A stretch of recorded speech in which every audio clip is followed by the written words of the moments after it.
Okay, ticker RVPH. I actually didn't trade this today, but I wanted to give an analysis.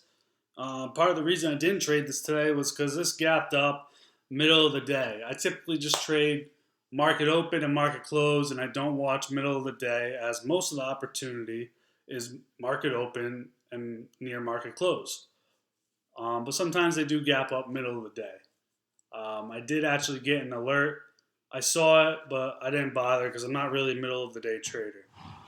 So, retrospective, there was opportunity. I probably should have played it, but let me just give you a rundown. So, this was gapping up around 11:30 a.m. as you can see. So, we got to push up, increasing volume. A solid move up with increasing volume, and then it was just kind of stalling, pull back, but not strong volume to match those bars.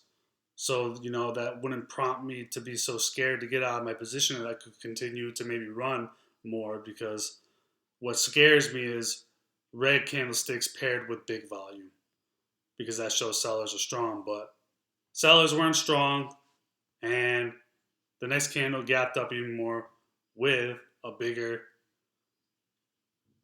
volume bar, confirming more of a move up. So I guess that would have been a decent entry. I think I like the pullback better though. I'm always more of a pullback.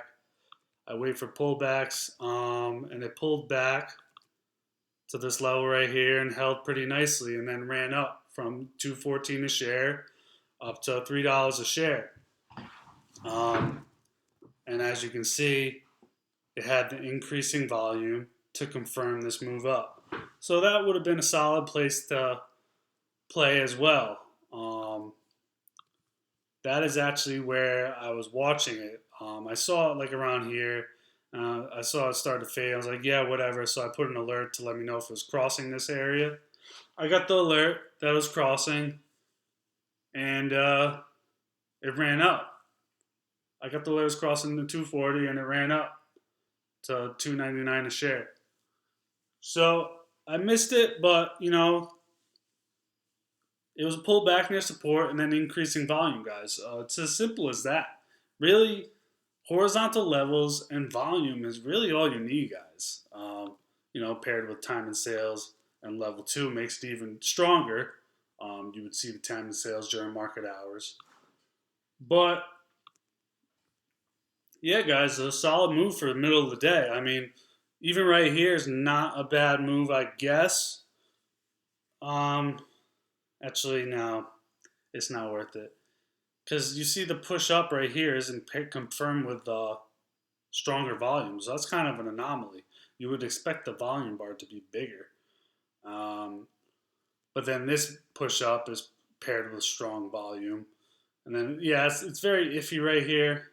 The volume bars aren't matching these moves up.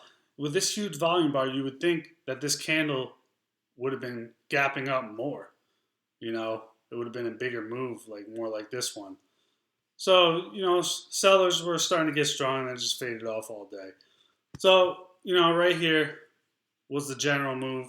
You could have maybe played over here too. But it just goes to show you don't have to be first, guys. A lot of times it can be better to be second. You get better opportunities.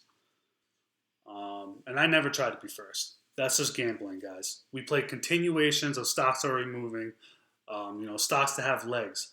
We don't have to guess if buyers or sellers are there. We already know they are. We just need to now figure out who's stronger and if it's going to go up or down based off who's stronger. We don't have to guess and just gamble ahead of time, trying to get in stocks ahead of time before they even start to move. And when you do that, you're just going to end up losing a lot more than you win. You might as well go to the casino at that point. So yeah, let me just go to. I'm going to show you these how I got these lines on the higher time frame before I even went to the lower time frames. I always go to the higher time frames to see where the strongest levels are. So this is a strong level. It's holding support a lot. Excuse me. It's holding support a lot right here. So I marked this level as a level that could potentially have trouble breaking, and that could be it. And then I marked this level as well. It's holding right here, it's rejecting right here, cluster area, and it basically rejected around that area. Around these two areas were areas I was not expecting it to run farther than, and it didn't, and it pulled back. I was a little off, but that's okay. You know, it's not an exact science. We take these support and resistance lines with a grain of salt. They're like rubber bands; they can be stretched a little bit. So that's we have these as price targets possibly. But more typically, I should say where the stock is likely to not run farther. Well, it could. Anything can happen in the market, but we just use these levels as you know, where to, where to. We use them to. Oh my God, guys! I'm sorry, I can't think right now.